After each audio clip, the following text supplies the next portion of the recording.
Respondeu-lhe Jesus: ide contar a João as coisas que ouvis e verdes. Os cegos veem, os coxos andam, os leprosos são purificados e os surdos ouvem. Os mortos são ressuscitados e aos pobres é anunciado o Evangelho. Nós vimos aqui, irmãos, no Evangelho de Mateus, no capítulo 11, a partir do versículo 2, um homem que surgiu no deserto da Judéia pregando o Evangelho, aliás, preparando o caminho que Jesus viria. E depois esse homem ele foi preso por Herodes, chamado João o Batista.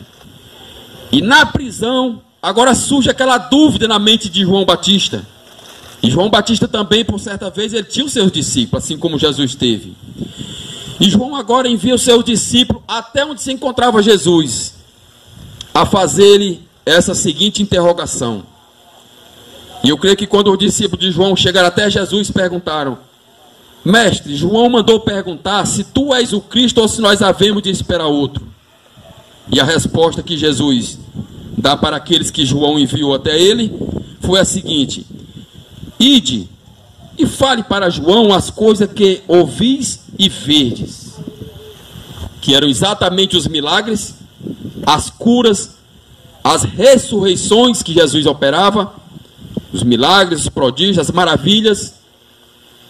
Mas também Jesus fala uma coisa por último muito importante, que é o que caracteriza hoje exatamente se uma igreja é de Cristo ou não. E o que? A pregação do Evangelho. Porque, meus amados irmãos, se nós formos hoje ficar com dúvida na nossa mente se uma igreja que abriu em tal lugar, uma congregação que tem na serra tal, um ponto de oração que surgiu no povoado tal, será que ela é de Jesus? Como nós devemos saber? Ah, nós vamos ver se lá vai ter milagre. Se tiver milagre, é de Jesus. Não, se lá tiver tendo muitos prodígios, muitas curas, é de Jesus. Não, não é simplesmente essas coisas que caracterizam a igreja de Cristo. Porque se você abrir a sua televisão, talvez até agora, está lá os falsos profetas fazendo curas verdadeiras. Tem muitos cegos, chegando lá cego e está enxergando. Apesar de algumas ser cinema, ser atores, por fins lucrativos, mas também acontece.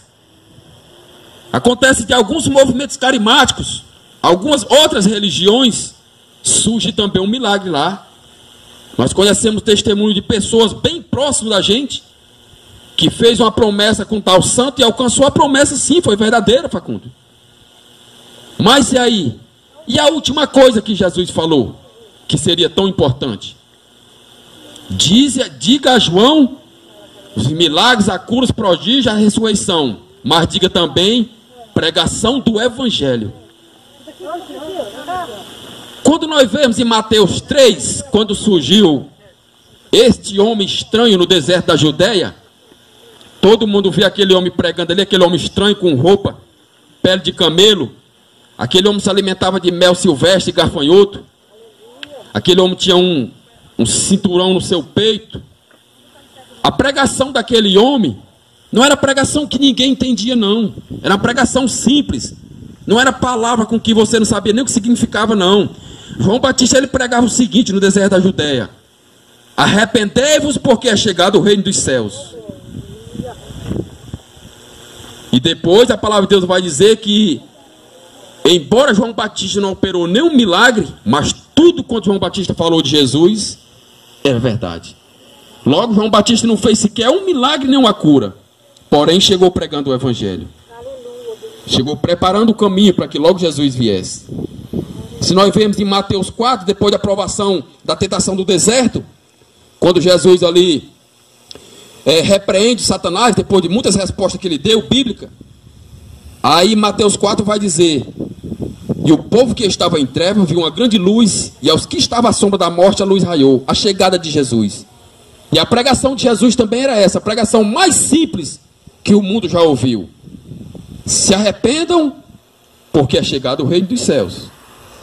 A pregação girava em volta de arrependimento, de confissão de pecado, de regeneração, de vida nova, de transformação. Depois, lá em Mateus 10, perdão, Lucas 10, são enviados 12. Jesus envia os 12 também, com o mesmo ofício: pregar que as pessoas devem se arrepender, porque o reino de Deus está chegando. E depois são enviados 70, de 2 em 2. E pregar o quê? Pregar que você vai ser bem sucedido. Esses 70 foram pregar que se você aceitar Jesus, sua vida vai melhorar. Você vai comprar um carro, você vai ser próspero. Não. Se arrependa, porque o reino de Deus está chegando. Os 70 de 2 em 2. Depois veio o primeiro século, os apóstolos todos morreram. O último foi João. Aí vieram os pais da igreja chamada. Os pais da igreja nunca ensinaram sobre prosperidade, sobre vida abastada. Os pais da igreja seguiram o mesmo que os apóstolos e Jesus pregaram. Depois vieram os reformadores. Século XVI, século em 1500, como nós conhecemos a história. Também o maior zelo que esses homens tiveram foi que nós se voltássemos para a pregação genuína. Por quê? Porque iam surgir muitos falsos profetas que iam pregar o que as pessoas gostariam de ouvir e não o que a palavra tem a nos dizer. Mas é exatamente isso que tem acontecido hoje, meus amados irmãos. É exatamente isso. De repente o Facundo abre a igreja no Maranguape, mas só que ele vê que ele pregando a palavra genuína não está vindo ninguém. E como o intuito dele não é reunir o povo de Deus, as ovelhas de Cristo, então ele vai rechear a palavra com artifícios e a criatividade do homem que não existe na Bíblia. Por exemplo, mas irmãos, então é porque são tantas igrejas que eu não sei mais qual é a igreja de Jesus. Porque chega numa esquina tem uma igreja, chega no outro povoado tem outra igreja.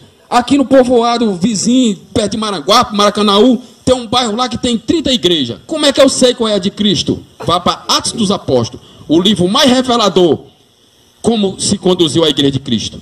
Atos dos Apóstolos. Porque de repente você chega numa igreja em que não há palavra, há só criatividade do homem para juntar, aglomerar as pessoas. Então o que vai fazer? Uma campanha. Aí você vai para Atos dos Apóstolos. Não, deixa eu ver aqui, campanha. Jesus fez campanha, os apóstolos fizeram campanha? Não. Deixa eu ver o que é campanha. Campanha é sincretismo. Campanha, mistura de crença. Campanha, as sessões da macumba. Campanha, as novenas da igreja católica. Campanha, as sessões, as correntes do espiritismo. A igreja de Cristo não tem campanha. Tem um ajuntamento do povo e a revelação da palavra de Deus. A exposição da palavra. Isso era que desde os tempos de Jesus, os cultos, as liturgias do culto eram dessa forma. O povo se reunia todos em silêncio e aquele líder espiritual ia explicar a palavra, ia orar a Deus para que o Espírito Santo dê discernimento do que a palavra quer dizer. Até porque nós precisamos da palavra.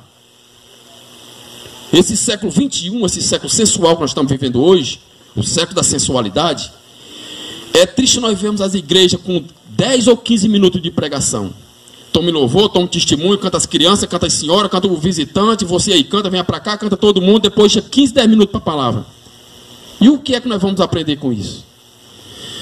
É por isso, meus amados irmãos, que talvez alguém aqui não nos conhece, nós não somos melhores do que ninguém, como eu abri o culto falando isso, mas se você, quando você acessar no canal do YouTube, a respeito da nossa igreja, da liturgia do nosso culto, você vai aprender a palavra de Deus. Que foi isso que os homens do passado mais trabalharam e também tiveram mais dificuldade em ensinar a palavra. Porque se você vê hoje aqui na terra, hoje, no momento que nós estamos vivendo, nós estamos louvando, estamos muitas vezes fazendo coisas que não há tanta necessidade. E o que é necessário hoje? A evangelização e a pregação do evangelho. Porque louvar, lá no céu vai ter a nossa eternidade todo dia para nós louvar. Cantar, se reunir, se abraçar, tudo isso vai ter tempo. Mas a pregação da palavra, a evangelização, o único tempo que resta é aqui na terra. Lá não vai precisar mais. Então, meus amados irmãos, que nós possamos ficar despertos nesta tarde.